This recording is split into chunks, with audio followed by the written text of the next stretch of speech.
Hey, I'm Jamey from Stonemaier Games, and today I'm going to talk about my favorite mechanism in the game, the Bloody Inn, a game that has really beautiful, evocative art and a very unique theme, really. It's kind of a dark humor theme where you are a competitive family who are running an inn, and you are killing most of the guests in this inn who come to this inn. Um, the teach for the game combined with the art and the theme is very unique. I don't think I've played a game that has this type of dark humor ingrained so deep throughout the game. There are four, I mean, there are a few more, there's more than four actions, but there are four primary actions that all tie to a single number on the cards. This is my favorite mechanism in the game.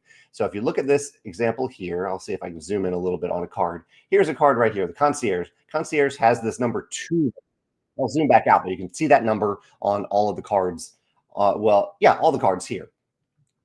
This number does four different things. So you may have heard the term multi-use cards. You can use cards in different ways. And that is true. These cards can be used in different ways. But I think what's really unique about the Bloody Inn is that it's rather a multi-use number on those cards.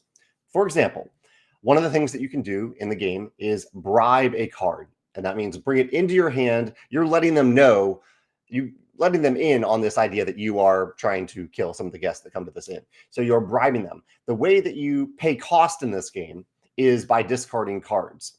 And so the cost, if I want to bribe this distiller to join me, the distiller has a 2 on it.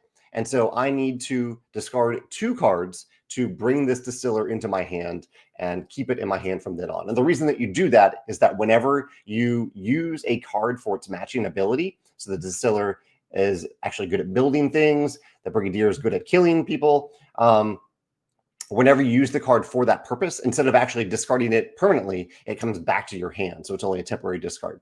So that would be bribing. If I wanted to then later use this distiller to actually that is I'll go to a different example. If I wanted to kill one of these people at the end, I need this gun icon. The cost to do so is the number on the card. So I need to discard 2 cards to kill a person. If I wanted to use a person to expand the inn, and that's this big building here on many of these cards. If I wanted to do that, then again, the cost to do that, to permanently build this this person essentially, or having this person build a place in the inn to expand your capacity for burying the bodies, if you want to bury the bodies in your inn.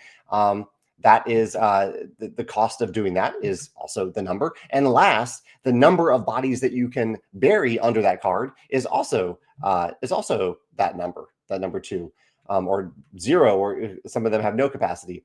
I think I even forgot one. Not just the cost to bury, but also the number of bodies you can bury under that building is 2.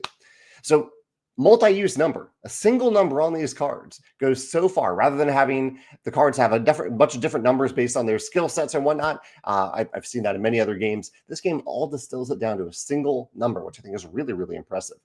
That is my favorite mechanism in the Bloody Inn, and I'd love to hear your thoughts on this game or any other games that use a single number in this way. The one other example that comes to mind recently is the Slay the Spire board game. I talked about it in my video about that game, where you use a single number on in Slay the Spire. You roll the die, and that number is used throughout all the cards for that turn. And then you roll the die in the next turn, and it's used for all cards in the next turn. So using a single number on a die to apply to all cards is somewhat similar to what they're doing in the Bloody Inn. But yeah, if you can think about any other examples, let me know in the comments below. Thanks.